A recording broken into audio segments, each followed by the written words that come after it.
How you doing? So we're going to have some porch time, and I am blessed to be in the area of Meridian, Mississippi. Now, Meridian, Mississippi was where I planted my first church in 1976, over 40 years ago.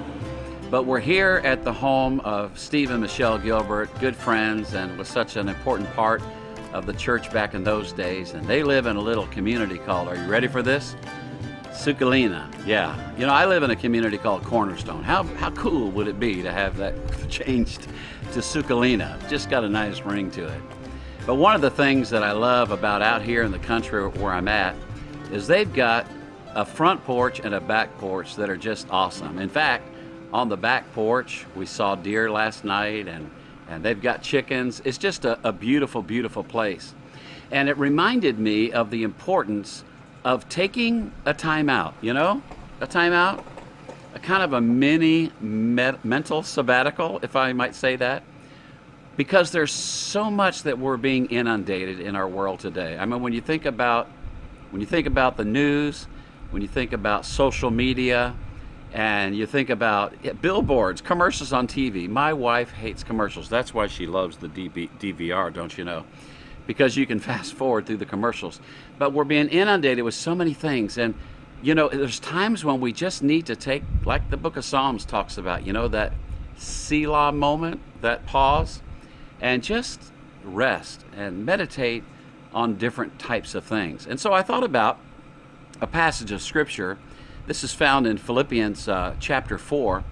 Listen to what the Apostle Paul says, because I think he knew something about porch time. Now, maybe it was Solomon's porch in the temple, I don't know, but porch time nonetheless.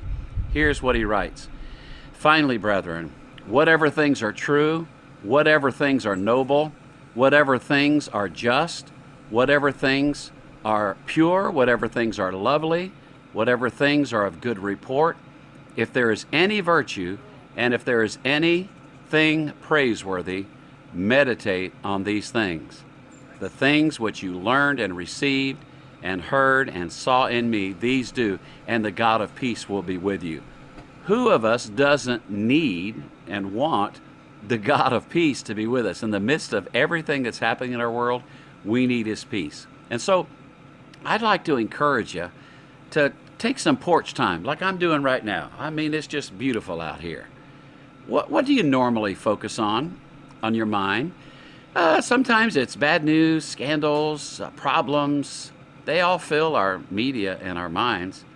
But Paul encourages us instead to focus on the things of God, things that are truly pure and praiseworthy.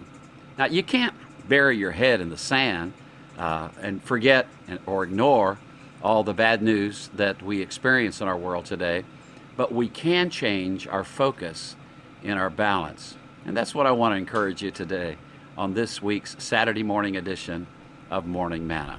Thanks for letting me share with you. Now, y'all go out and get you some porch time. You hear? Till next week, this is Bruce reminding you to choose joy.